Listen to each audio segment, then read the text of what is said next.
tracked my cheating wife to AP's house, informed his wife, and blindsided mine with divorce papers. I, 31 male, have been married to Lucy, 30 female, for over 3 years. Perfectly happy, or so I thought. I treated her to a makeover for her last birthday. And I guess that was about when things started to change, or at least when I noticed it. My wife has 3 makeup looks: a quick errand running look, an office look 15 to 20 minutes, and a date event look 30 to 45 minutes. When we were dating, all I saw was the date look, and she was quite stunning. Most of the time, she is in the office look unless we go out, then I get the date look, and the weekend is usually in errand mode. This is what tipped me off that something was amiss. She started wearing her date look to work once a week, and then sometimes when she would go out shopping on the weekend. I commented on it one night, and she said she only did it on special days when they took them out to lunch or had meetings with clients. I noticed that on days when she dressed up, she tended to be late coming home, usually with the excuse of having to work on a project. A couple of weeks ago, I took the car down to get the oil changed and stopped on the way home to run it through the car wash. I decided to give it a good vacuuming while I was there. I was cleaning the trunk when I noticed a small bag off to the side. Inside was her toiletries and makeup, plus some clothes. At first, I assumed it was her gym bag, but there was a lingerie set in there, used and dirty, and my heart sank. I didn't say anything when I got home and started doing some chores around the house, trying to make sense of it all. I finally got an AirTag off of one of our suitcases and put it deep down into a pocket on her bag in the trunk. My work wife, Susan, has become one of my wife's closest friends, and we talk about almost everything, including things you shouldn't share with your coworker of the opposite sex. I told Susan about the change in Lucy's makeup habits and her working late. I asked Susan if she thought Lucy could be stepping out on me. Susan's denial was swift and absolute, that Lucy wasn't cheating on me and she was just doing it because it gave her more self-confidence. Susan has a nervous tell when she is stressed about something, and after working with her for 8 years, I knew she was not being truthful. I did not tell her about finding the bag in Lucy's trunk. A couple of days later, Lucy got in the shower with me and started playing with me, and after we got out, she gave me a BJ. I get a BJ from my wife on my birthday, anniversary, and around Christmas, and that's it. So now my head is spinning, and I check the bag in the trunk. It has fresh clothes and a different piece of lingerie in it as well. Saturday morning, Lucy says she's going shopping and grabbing lunch at the mall. I told her to give me a second and I would go with her. She said she was shopping for clothes and she knows how I hate that, but I said I didn't mind getting to spend extra time with her and I might look for a new dress shirt while I'm out there and could use her opinion. She was clearly aggravated, but I was persistent, and we went shopping. The next week, I put a note in the bag: come home. I know. Thursday, she was acting different, and I asked if she would be home on time, and she wasn't sure but said she would call me if it looked like she might have to stay late. At 2 p.m., I saw her location had changed and was moving away from the house. I tried to call her, but it went to voicemail, and I got a text that she was in a meeting and would call me later. I sent her one back and said I was in the neighborhood and thought I would bring her a snack and a latte. The AirTag now shows her heading back to the office. I picked up her latte and a sticky bun and got to her office in time to see her run to the door. I found her in her office and dropped off the latte, saying I would see her at home later. By 3 p.m., she's heading away from her office in the same direction as before. I sent her a text saying I love you with a big heart emoji, and a couple of minutes later she sent me a me too reply.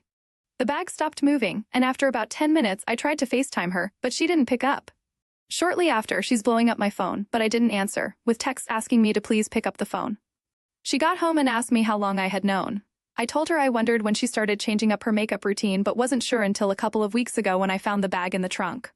I told her to tell Susan she was a bad liar. I said the divorce will be friendly, and she could then have her new lover without me in the way. She asked if there was some way I could forgive her and not get a divorce. I asked her for the whole truth, how long and with whom she had been cheating. She said for a couple of months and asked me why it mattered who it was. I said I didn't want to accidentally shake the hand of a man that ruined my marriage. She finally told me it was a coworker and his name. I made her call him and hand me the phone. I introduced myself and said I know everything. Best confess to your wife before she finds out from me, and I hung up. I told Lucy she needed to block him and cut all contact, and she said she has to work with him and that would be impossible. I said I can't see any way this can work if you don't. I said I was done talking, and she needed to think about how she was going to fix this.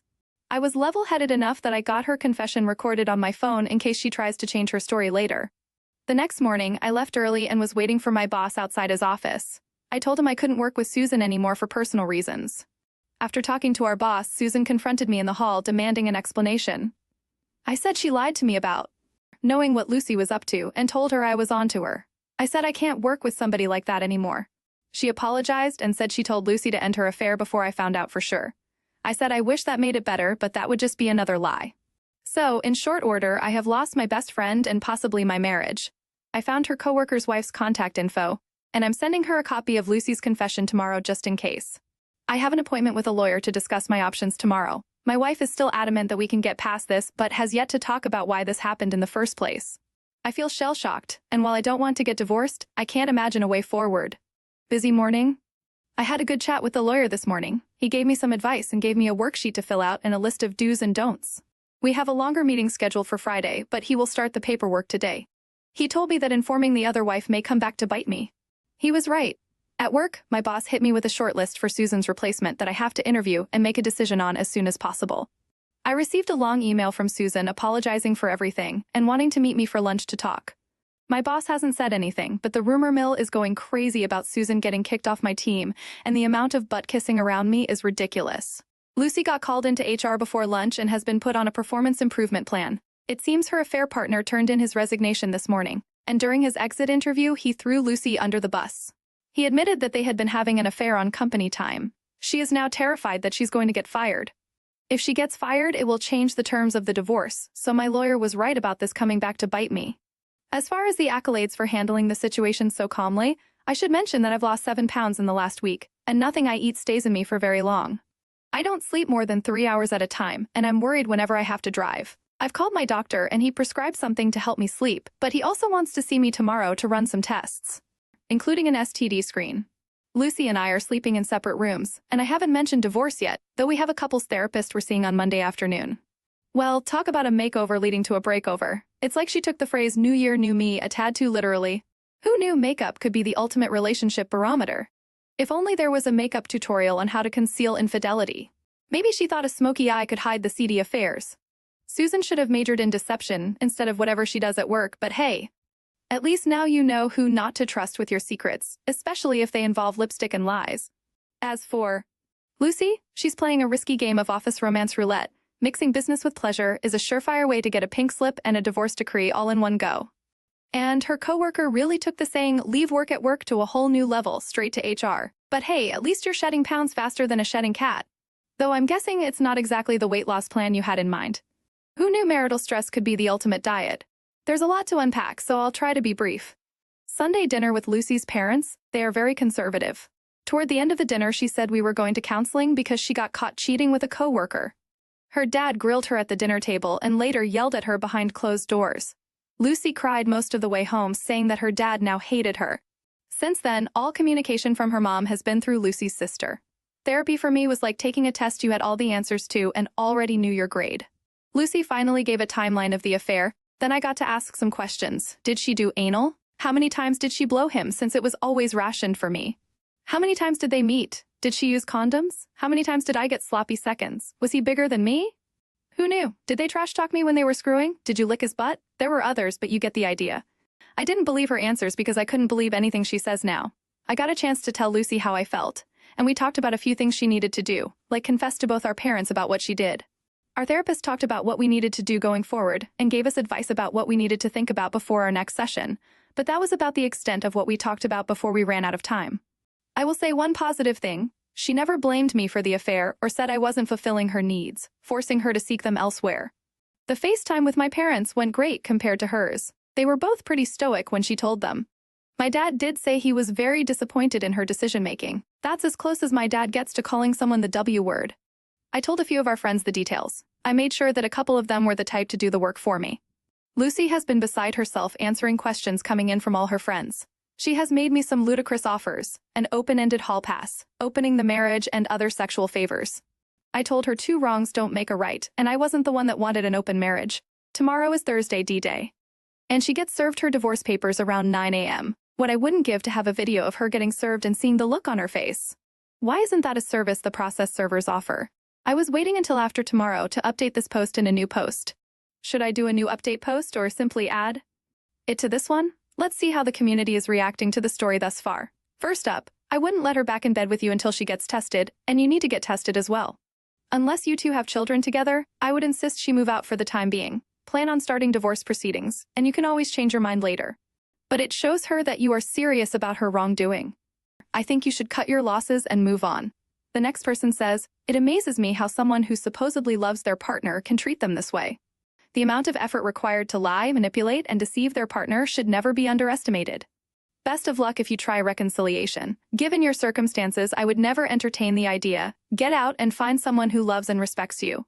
For your information, Susan was never your friend. She just used you as well. The uppy updates in the comments. I know that the affair partner's wife got my message. Lucy's phone is blowing up. It would seem the affair partner's wife heard the recording and has packed up her 3 kids and moved to a hotel, and after she talks to a lawyer. She is moving in with her parents 200+ miles away. She left a voicemail that would make a pirate blush. Well, talk about a family dinner that left a bad taste in everyone's mouth. If only they served shots of truth serum instead of gravy. And therapy sessions turning into Q&A sessions, yikes. There are just some things I don't need to know. As for those ludicrous offers, it's like she's trying to bargain her way out of a cheating scandal. That's like a Black Friday deal, open marriage, more like open Pandora's box. And the affair partner's wife's reaction? Sounds like she's ready to raise some hell. Or at least relocate to a hotel room with enough privacy for a good old-fashioned angry voicemail session. Ahoy, matey! Update recap, I caught my wife Lucy having an affair with a married coworker. I put a note in her bag saying, "Come home." I know. She got home and confessed to seeing him for over 2 months and begged for forgiveness. She said she would do anything to stay together. I made her call him and hand me the phone. I introduced myself and said, "I know everything. Best confess to your wife before she finds out from me," and I hung up. I had recorded my wife's confession and sent a copy to his wife. I told Lucy she had to confess to both our parents about what she did. My parents were upset, but her parents practically disowned her. The next day, her affair partner went to work early and turned in his notice. Before leaving, he threw my wife under the bus and confessed that most of their trysts happened in the afternoons on company time. I met with a lawyer and got divorce proceedings underway. We did go to therapy where I got to ask a lot of uncomfortable questions and let her know how badly she hurt me. Afterward, she made me some ludicrous offers, an open-ended hall pass, opening the marriage, and other sexual favors. I told her 2 wrongs don't make a right, and I wasn't the one who wanted an open marriage. Last Thursday, she got served, and I dodged her phone calls all day. I had a neighbor couple with me at the house when she got there, and they witnessed her tantrum. She threw several items at me while yelling and screaming. The police were called, and they arrived in time to see her launch a glass at me. After getting the story from all 4 of us, they asked if I wanted to press charges, which I declined. They told her she needed to find someplace other than here to spend the night and walked her in while she packed a bag. Her sister showed up and got her to go home to her apartment. Upon hearing about the events at my house, my lawyer wasted no time in getting a restraining order against my wife. When she got the restraining order, she had a panic attack and/or a nervous breakdown and had to be taken to the ER, where they kept her until Tuesday morning. Sunday, her sister came by the house and packed up the rest of her things, taking them back to her place. I asked how Lucy was doing, but got nothing from her sister except some attitude. Tuesday morning, her lawyer finally reached out to mine, and they have meetings scheduled to talk about a settlement. At my lawyer's request, I have an appointment with a therapist who he recommended for later in the week. A sincere shout out to several of you who have let me vent and offered encouragement privately. The audience has some thoughts. First up, I love cheating spouses who suddenly discover that they desperately love their significant others after all and want to save the marriage. If only they had cared as much before they cheated. I'm sure this isn't easy for you, but you're handling it in the best way possible. Go no contact as soon as you can. Hope the divorce goes well and you can move on quickly. All the best. Someone else chimes in. I read this exact story months ago on Literotica. It's a business-to-business story. I don't remember the title, but I'll let you know if I do. The tantrum and the police visit, really? It's like she's auditioning for a role in Real Housewives Divorce Edition. I hope she brought her a game because throwing glassware is so last season. And the restraining order? Talk about adding insult to injury. It's like getting served divorce papers with a side of "stay the heck away from me." Sorry, Lucy, there's no Oscar for best performance in a failed marriage, though I have to give her credit for creativity. Who knew a mental breakdown could be the ultimate diversion tactic? It's like trying to put out a forest fire with a water pistol. Noble effort, but ultimately ineffective. Maybe next time she'll try a different approach, like actually facing the consequences of her actions instead of putting on a theatrical show. But hey, at least you're handling it like a pro. How did you catch your partner cheating? Share your stories with us in the comments below. And thank you for joining us today. Be sure to like and subscribe and hit that notification bell so you don't miss out on our next video. See you next time.